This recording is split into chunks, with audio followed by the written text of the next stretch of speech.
Man, what's good, YouTube, man? It's your boy Game, like Will, man, back with another video. And in this video, I'm gonna be breaking this down into two different sections, right? So we're gonna hop straight into the first concept. Now, I want to ask y'all a very, you know, peculiar question, right? Is it possible? By the way, that's a weasel phrase, by the way. If you know anything about seduction, we're gonna do a video or a short on that. I love weasel phrases. You should be using them when you talk to women. But also, just as a salesman, is it possible that the month February, I know if you're not born in the month February, the month kind of sits in the back and you're like, man, F February, it's cold in February. I don't give a damn about February. But can it be possible that the word February is actually the most helpful um month to your riz, to your sauce, to your game?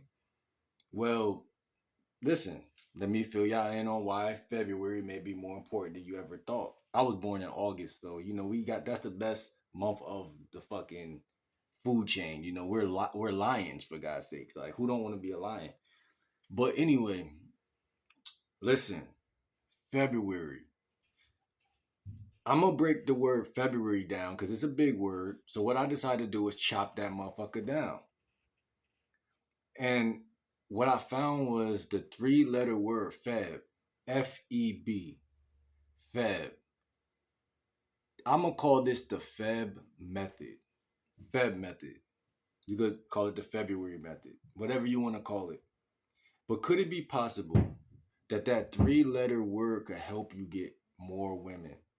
Well, I'm gonna break it down right now how it can. FEB, right? When you approach a woman or get into an interaction with a woman, you should be thinking about FEB, right? F, facial expressions, facial acuity, facial acuity. If you're talking to somebody, reading their facial acuity, right? What type of facial expressions is she making? Do she look disturbed? Do she look like she's not in the mood to talk right now? Or do she look excited or appreciative? E is reading her emotions, right? Um, it could be translated as the word feelings. I tell all of y'all to download a feelings chart, but you should be reading her emotions. What type of emotion is she in, right? Is she seem lonely right now? Do she seem happy? Do she seem frustrated? If you could get better at reading a woman's facial acuity, her emotions, and last but not least, her body language, FEB. This is the February method, right? FEB. Now, I started this off by saying, is it possible that the second month of the year, February, could help you get more women? And the answer is yes. If you begin to use this acronym FEB and you start to talk to more women, as you should, because you're going to be opening women and approaching them when you see them in public, read their facial acuity, read their emotions, or don't even, I wouldn't say read them, but ask yourself what the fuck do I think? Like, it's always good to have that in your heart, right? When I'm talking to women, it's not necessarily like I'm actually going up in my head and asking this, but I'm kind of like gathering more of that acuity again, emotional acuity, facial acuity, emotional acuity, and body language acuity. And the word acuity just means smarts, your ability to read their body language, emotions, and facial. Now that's February method, bro. Write down, take those notes right now. Pause this video and first of all, like the video, comment, subscribe, hit that bell. But listen, February method. Now on the other flip side of this video, I wanted to also talk about, so say you stop a female, you're talking to her, you're using the FEB method, the FEB meth, you know, the FEB meth or whatever, and you're talking to her, you're being really charming because she can tell something's different about you. You know why? Because you're using the FEB method. You're reading her facial expressions, and you're able to do what? Pace and lead. Because from you reading her emotions, which is so fucking vital. And I don't know why this is not popular, but I guess I'm gonna be the coach that's gonna bring that to the surface, right? When you can read someone's emotions, you can pace and lead way better because you can again build rapport. Because if I could tell you're feeling lonely, I can make a statement about that, connecting to that. Even when a female is a very sexy woman, you can go with the hypothesis or guess that she, even if she's not feeling this feeling right now, you could guess that 98% of women feel on the feelings chart, they feel a lot of bad emotions about having to reject so many guys nowadays because so many guys are not that guy. So when you approach her, even if she's being like quiet or acting like she's passively not trying to talk to you, you could match that emotion. You could build rapport off of that by talking about, you know what I'm saying? Hey, that's a lot of times, I don't feel like, being bothered with people, da da da da, or you could just come in under that radar, matching or connecting on that. Remember, I made a video yesterday about pacing and leading.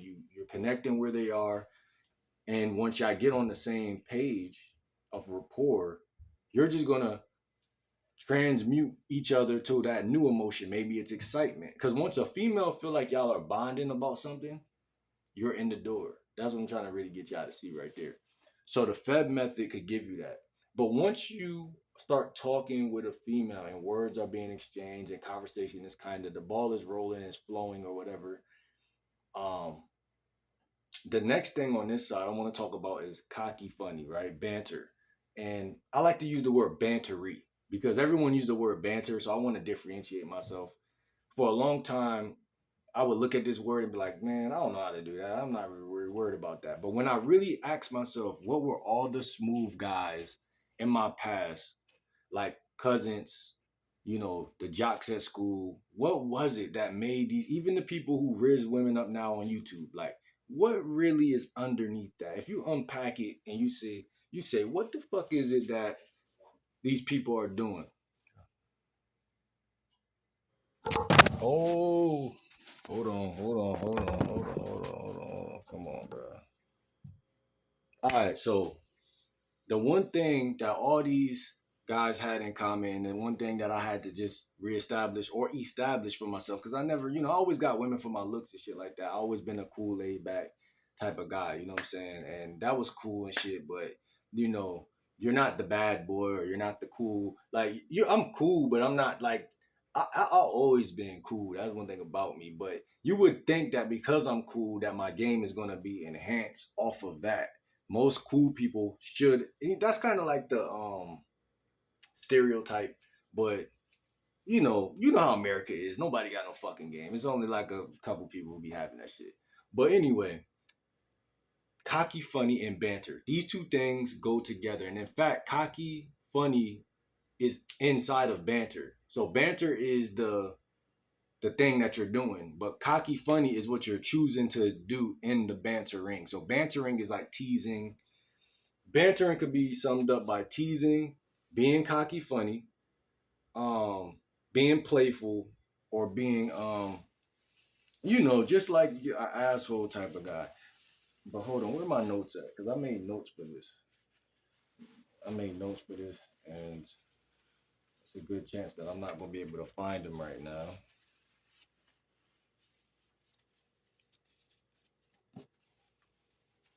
Is this it? Bro, this is bullshit.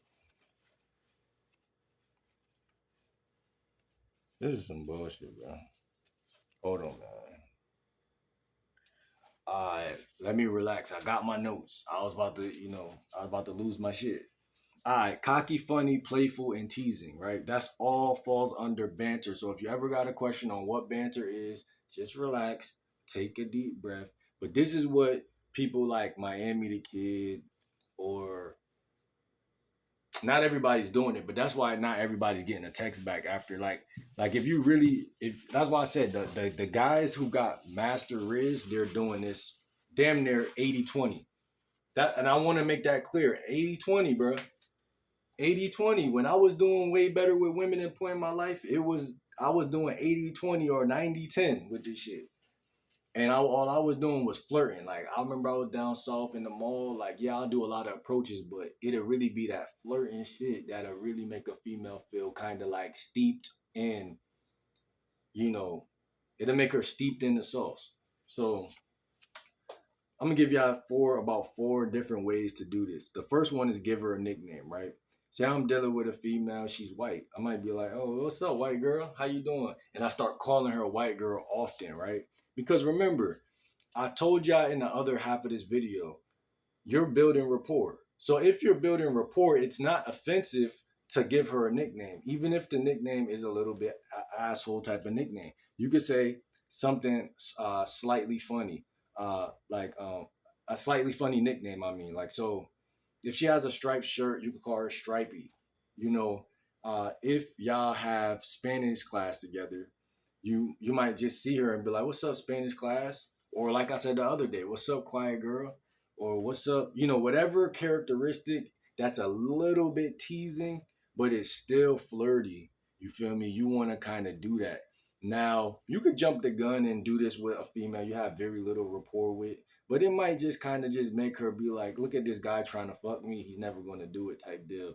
That's why I put rapport as the initial thing you're aiming for. And then you're nicknaming her along the way, which it should be easier because if I'm building rapport, I know more things about you. And you're going to tell me something that I can tease. And that's the thing. You can tease anything, but it's just you're not going to do it if you don't know the person. The next thing is called rapid fire, right? So example is a guy's at a bar and a girl accidentally spills some of her drink on you, right?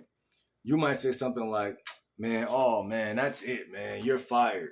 Right? It's called rapid fire, right? So, but the thing is, you're rapidly firing her, for, like as if you're Vince McMahon, and you know you're fired. You know what I'm saying? But you're not saying it like that, right? You're flirting. It's like, "Oh man, that's it, man. You're fired, man. No more, no more." You'll say something like, "No more for you," or "No more drinks for you," or no more for you." You feel that vibe right there of me kind of what? It's kind of like a It's also not a neg, but it's a what do you call that? It's not a neg, but it's like a disqualifier. But it's small, it's playful, it's light, it's flirty, right? The next thing it says, if you're in convo, you say what kind of music you like, and she says, "I like country," right? You may say something like, "Oh, that's it. I don't know if this relationship is gonna work. I'm more of a polka type of guy. You know, I'm more of a polka guy, or I'm more of a rock guy, or I'm more of this, I'm more of that, right? Oh, you like pizza? I'm more of a Chinese food guy. Oh, you like meat? I'm more of a vegetarian type of guy. You know, you're just kind of evading. You're switching the roles, right? You're changing the frame. Instead of her rejecting you for once, you're actually rejecting her. And that's what, like I said, Miami and smooth guys really do. They understand that flirting is a dance. They're like, okay, even though I'm the first person to initiate the dance, doesn't mean I'm gonna let her actually be powerful in the dance. Like as soon as I realize she liked me a little bit or I got some interest, I'm gonna start flipping the script on her like, "Oh man, you losing me, man. What you doing?" You see what I'm saying right there? So it's not really a neg. It's more of a disqualifier or some form of a letdown.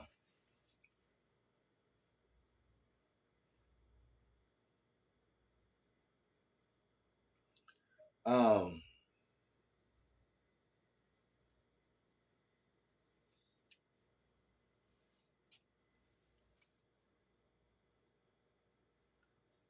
um, it shows that you're in control of the conversation when you do these kind of things, and you're not worried about trying to impress her, and not afraid to tell her what you really like and what you really don't like.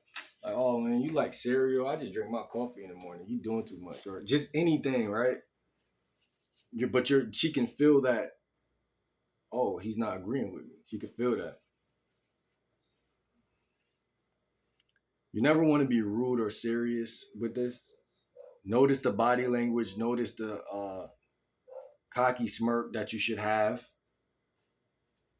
You know, man, you like chocolate, man, you tripping. I like marshmallow or some shit. You know, it's anything. You like milk, you know what I'm saying? I like tea or some shit.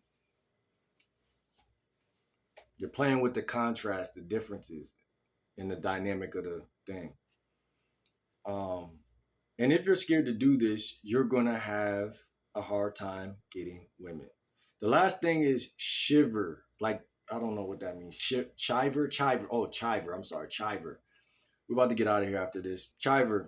The example is say a waitress messed up my order, right? The other day, right? And she was nervous, frantic about it. And she's like, oh my God, I'm so sorry. Da, da, da, da. And you're like, yeah, don't do that again. Uh, with a serious look, or yeah, don't do that again. See what I'm saying? You get that with the second one, the second, not the first one, the second one. Yeah, don't do that again. Somebody I knew in high school used to do stuff like that. It used to be hilarious. Um, but that's what I'm saying. All the guys that were smooth with women, they were assholes. Mom, don't do that again with a serious look on my face. And if made, it made light of what could be more. You see what I'm saying? So that's the key. Like, this is why people like assholes because they're not really assholes. They're actually very intelligent, social creatures, and what they're doing is they're saving the set. It's not personal. It's not like, oh, let me help this person, but it's like, let me save. I know what a well orchestrated social interaction looks like. So if you just messed up my order, or you spilled something on my shirt, or you do some bullshit, instead of me letting it get more and more awkward, I'm going to save the interaction by saying, hey, don't do that again next time. And that's flirting, right? That's what we're calling cocky funny, or banter. And I just gave y'all 4 ways to do that. So remember, if you're coming in, you're opening up the conversation. Hey, how's it going? She may say something back. And when she says something back, what you're trying to do is basically establish rapport, by connecting with her and then leading her out of captivity or wherever the fuck she is. You know, she may even be excited. You want to meet her on that level and then bring her somewhere else. That's just kind of like 101 PUA, leading and pacing, right? You're meeting her and leading her type shit on an emotional basis. So you have to have emotional insight. I just told you about the February method. And then last but not least, you're flirting. You know, you may even do some storytelling. You may just do different things, but what you're ultimately aiming to do around this part is you're trying to inject um what I just said, cocky, funny, and bantering. And to me, like just as a dating coach, I'm gonna give you out a 411. That's the gist of it. Cocky, funny, flirting. You may compliment. I mean, flirting consists of many different things. I had it all written down in my iPhone. My iPhone had like it's like broke right now. I gotta fix it.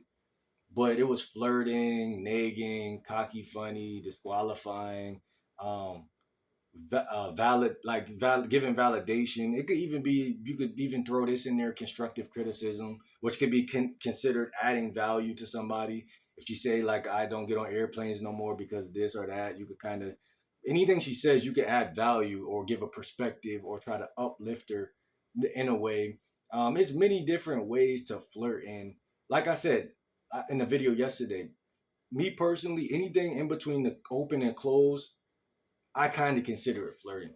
You know what I'm saying? I kind of do, because if you look at it, anything in between those two as outside of flirting, 9 times out of 10, what you're doing is you're signaling the wrong messages to the opposite sex. Is that I'm not trying to fuck. Like, you feel me? That's basically what you're probably gonna be signaling when you're doing that, when you're not thinking in that filter. But anything inside of it, whether it's just small talk, whether it's just a handshake, whether it's just a gesture, a hand motion, a laugh, me opening the door, right? Any little thing you should um submit to the idea that it's flirting in your mind, and that's going to help you be more smooth and just thoughtful about what you're doing.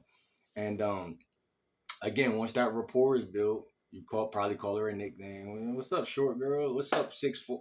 6'4" is tall. What's up, 5'2"?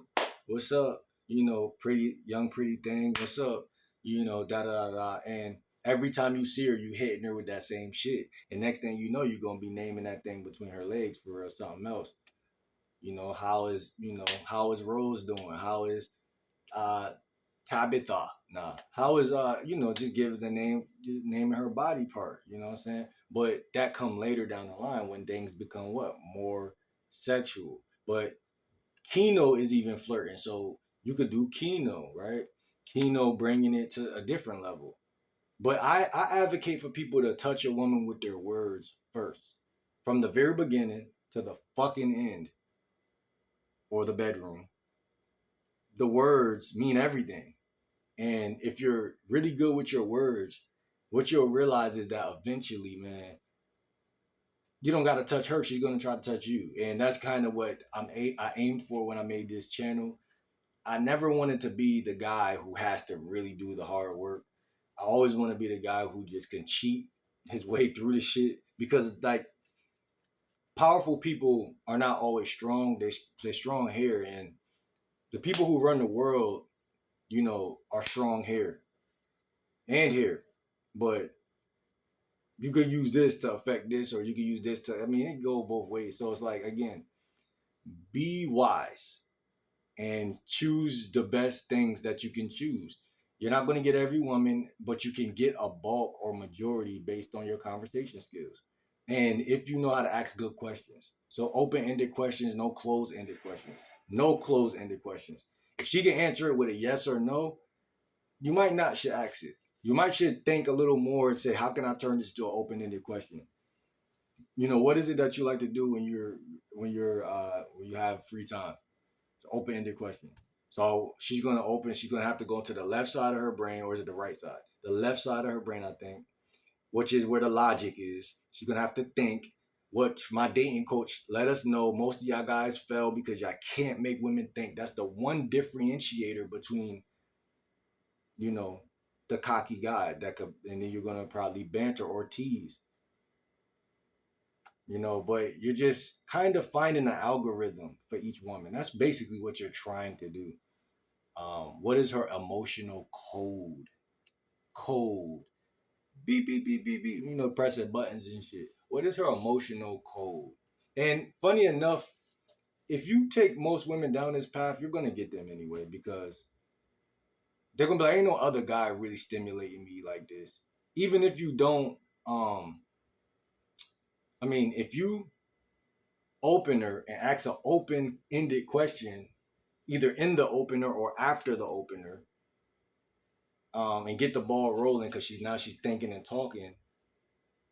It's you take what she say with your earpiece, you're listening, and you're kind of scanning what she say for keywords, and you're like, okay, she say this. Maybe I'm gonna make a statement next or ask another question. But I'm trying to pace and lead. I'm trying to meet her on what she's saying. I'm trying to meet her at that. Or if I say something, a lot of women do this naturally. If you say something, they'll naturally say that. Like if I be like, yeah, I'm kind of tired, I haven't really got any sleep. I don't know what it is with my sleep. Da da da da. So what am I doing? I'm expressing an emotion. A woman will fuck around and start pacing and leading. She'll meet you there. Yeah, I hate when that happens. If I don't get sleep and then I wake up and I gotta do a million things and I don't know what to do. She's matching my energy. That's what pacing is, because you're mirroring the person in front of you and you're meeting them on that emotional. If we was to look at emotions like floors of a doctor's office of an elevator, she's meeting you at the same elevator you're at, and then she's going with you to the next level or wherever you're going. Women naturally reflect and mirror guys. Women are like water, so whoever, that's why they're better at social life, naturally, because them and their friends, they naturally are able to do that. If you're high emotion, they'll come around and they'll, oh yeah, happy birthday, da da da. They're good like that. But that ironically, that's the same thing y'all gotta do. Not saying you gotta be all fake and flimsy with the shit, but you still gotta be in your masculine, but still understand. Let me raise my energy a little bit, cause that's where she's at. Let me lower it a little bit, cause this is where she's at. I'm not gonna walk in on a female got her head down and be like, "Yo, what's up?" Da da da da da. Because what am I doing? I'm misreading the play. I'm misreading her emotional state, which is in the February method. I'm not being. I'm not using my emotional acuity, right? I'm not saying, hmm. I'm using my eyes, listening, feeling the vibe. I'm kind of like, she kind of feel like she's in like a little bit of a bad mood. Maybe I'm gonna kind of move this way, coming under the radar, still flirting, but flirting with more of a dialogue or connection or a rapport basis, on a rapport basis. And then see this shit like fighting for real. So, but once you meet her on a rapport basis, you're kind of going to, okay, once I see she kind of cheering up because she got somebody to talk to, she's connecting with somebody, then I'm gonna kind of like transition it towards like excitement or joy or bliss or one of these other high vibrational emotions. And what that really does is now every time you leave her presence, she's going to be connecting those things to you subconsciously. Oh, where's Will at? He's not in school today, or he's not at work today. I miss him. Well, why do women say things like I miss somebody? It's because they actually are missing that feeling that you was given type shit. No one else can elevate or even bring a woman down. Because remember what I said in the other video, I made a video about being a roller coaster. You'll hear other dating coaches talk about that, being this emotional roller coaster. And you wonder, as a group of geeks, I know y'all probably wonder, like, how can some guys like shit on women and they keep coming back and coming back? It's because rapport has no biasness. It doesn't say, oh, I have to be in good rapport to like somebody. It says no. There's the subconscious awareness says in life there's important people to me and there's unimportant people to me. Whether we're in a negative rapport or a positive rapport, we're still connected on the rapport. So this is why I told you in another video, there was a guy at my school who was an asshole, but you still gotta love him because he was always that way. That's just who he was. And he would, indirectly he built a rapport. So every time you see him walking down the hallway, you know he's probably gonna say some bullshit. But you start to respect it because you're like, man, this is who he really is. Because ain't nobody gonna fake that every day. So then you grow to learn that that's just who. That's when people give people like a certain respect because they're like, well, that's just who he is. And that's when you see girls be like, I don't know what it is, but when you ask me for something off my some of my food, you ain't asked me right. But I had a girl say that to me. She was like, when she said yes to me, but she said no to her friend that she always knew. And he got jealous. He started getting jealous about the treatment I was getting from her. But it's because the way I was asking her from a position of power. I'll be like, yo, let me get some of that. Or can I get some? But she could feel in my energy that I'm used to getting told yes by women. So like that's the difference. So that rapport was different. But with her friend, he was like, "Can I get a piece?" And she just could feel like, "No, get out of here." And then I asked for another piece, and then she'd give it to me.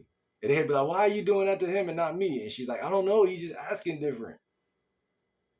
And it's like I didn't even know at the time what it was, but that women will be blank a lot of honest sometimes, and what she says is you're asking it different. That's literally in terms of rapport, it makes sense. On a logical level, it won't make no sense, but on a rapport respect level, it makes sense. You see a lion walking down the hallway, the rapport is to run, get out the way. You see an ant walking, you're like, man, that ain't no spider, man. Fuck that shit. I don't even gotta kill that shit. The rapport is different. So the respect is different. Respect just mean what contrast. You're in respect to something. How do you see it? What does it mean? What does it symbolize? How does it make you feel? And again, it could be your voice. It could be when someone hears your name or just different things. every time I hear the name Freddy Krueger, it don't scare me no more. But or the Chucky used to scare me just hearing the name, but or the Texas Chainsaw Massacre. But it's the rapport. It's the what do I think about that person? What do I really think if they was a real creature, would they really be that fucking destructive type shit? The Leprechaun that used to scare me type shit. But when you hear J. Cole or Kendrick Lamar, you think, damn, he really killed that song. What was that song with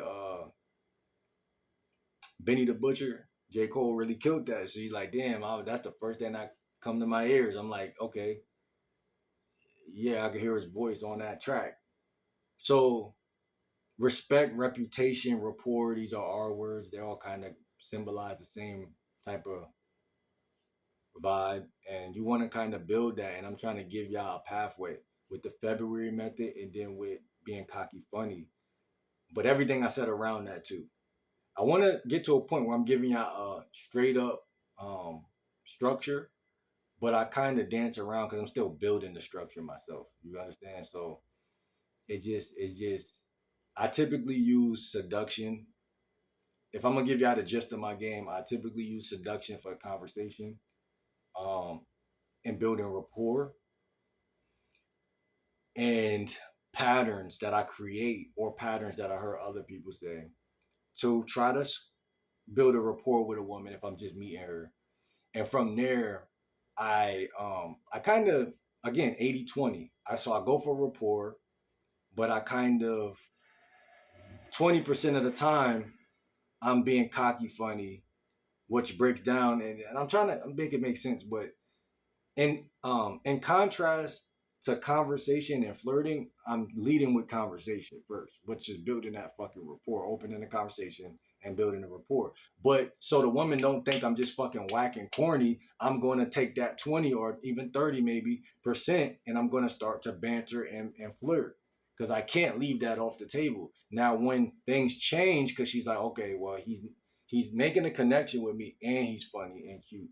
Now I'm changing it to more um 80% flirting and bantering and 20% rapport and what you call what you call connecting like on like a deep talk type of level because women don't really care about that, but it's a good way to get in the door. So when you do 80-20 at first with it and then you flip it 20-80, I mean, you do that. You switch it with you start doing more bantering. You lead in now with the more bantering and talking shit and flirting and touching and kissing. That's when it's getting more exciting for her. But you're still using the seduction because you're everything y'all say. Y'all should be using weasel phrases, softeners, and y'all should be using a lot of the Ross Jeffries talk. Like y'all should be using a lot of innuendos, ambiguousness, and y'all should be using vagueness. Y'all should be innuendos, and y'all should be using what you call that embedded commands in your patterns. So if she starts talking about cereal, you can have a cereal pattern, and you're like, oh well, you start talking about cereal with her. But inside of that pattern, you're building points of connection or connectivity where y'all are again, you're pacing and leading because what you're doing is you're connecting about cereal and you're connecting on the emotion and specific about the cereal. And then you're leading to another emotion probably. And then what you're doing is in that pattern, you're embedding you're weaving in that a bunch of embedded commands and suggestions. And suggestions is a fancy word for hints. So you'll use like words like that or it, like just do it. Like the Nike sign, they did that to us. Just do it. You know when you're a kid and you just want to grab that cereal, that's an embedded command. Grab that. You just want to grab that cereal and you take your little small hands and you grab the box. And a little bit of poetry is in this right now. You grab the box and you start ripping it up. And um, last but not least, I'm gonna get out of here on this note, but you want to use descriptors, so body sensations. in your, you want to weave that into your patterns too. So you'll say something like, and then your hands start to tangle, or your hands get stuck in the box in a tight area, in a tight spot. Tight spot would be better right there. See, tight spot, and you got to wiggle. That's an action. So that's a verb. Wiggle. You got to wiggle. So that's a command. You got to wiggle your hands to get it out of the box. And so what I'm doing right now is showing y'all my ability to kind of like craft a pattern on the spot. I'm getting better, but she's going to feel connected to that because it's very sensory rich. It feeds into the creative side of her brain, but it forces her to think as well. But it's connected to like stories and stuff. And remember, like Romeo Juliet and these type of things, romance novels. But remember, subconsciously, and you want to start a lot of your patterns off with weasel phrases, like I did when I started this video. When I said, "Is it possible, right, that when you do it, right, or when you do that, say I see her doing her nails or something, like, is it possible when you do that, blah blah blah blah blah." See how it sounds different in conversation though? Is it possible that when you do that, you just feel blase blase blah, and you feel that, um, but it's all about concept, right? So you got to think a little bit with this. What do you want to say? Where do you want to bring it? And where do you want to end it? And again, how many commands you might want to put in there? How many hints, aka suggestions, you want to throw in there? And the whole goal of all this game stuff is when you get out of her presence, is she gonna miss you, bro? That's the question that I pose for myself. When I get off this live, is she gonna think about me and miss me? If not, then I didn't do what I need to do. That's what I gauge my game off of. Is she gonna think about me? Is she gonna want to call me? Is she gonna text me? If the answer is no, both that you think is gonna be a no and that she actually doesn't do it, you're fucked. You need to work on your game. So you'll basically know where you're at with game based off of the daily or weekly reactions. Are women texting you back in your inbox? Are women trying to go on dates? Are they trying to get cranked, crushed? You know what I'm saying? Or what are they trying to do? And if you look at that objectively, you're like, okay, maybe I do need to work on my mouthpiece, or maybe I do need to work on this. And you'll get it together, man. You'll get that shit together. But again, this is just my method. This is the way that I structure my game. Everybody different. Um, and it works because again, you want to stay focused on your goals and keep going forward in life. And everything else is indirect anyway. Women, money, cars, clothes, everything else is indirect. So I mean, it's cohesive with what life really is. So, you know. But besides that, man, it's your boy Game Like Will. This is a 40-minute video. Really only meant for it to be 25 minutes. I'm going to do more videos on cocky, funny, and banter. Probably 2-3 more videos on that. Because I have to master that. And I have to get really my toolbox full of that. Because that's, like I said, that's the bread and butter that's really going to make women just really, really turned on anyway. Everything else, remember, is just closing the deal, setting up a date or a link up. It's nothing crazy, bro. Or you may do that other approach and invite a woman out to an event. If you see her as a potential girl you might want to smash, but you're like, I don't know, because this reason or that reason, you might just give her your Instagram and then invite her out. Oh, I'm having a dinner this weekend. It's going to be me and a couple friends. You could pull up, bring a friend if you want. That's another approach that you can have in the arsenal because you want to expand with game. You don't want it to be one dimensional. So, but and then you can set that up to where you don't smash her, you smash her friends. Her friends might be freakier or they might be sneakier. Now I don't know. It just get crazy, man. Like, comment, subscribe. It's your boy Game Like Will, man. See you on the next video.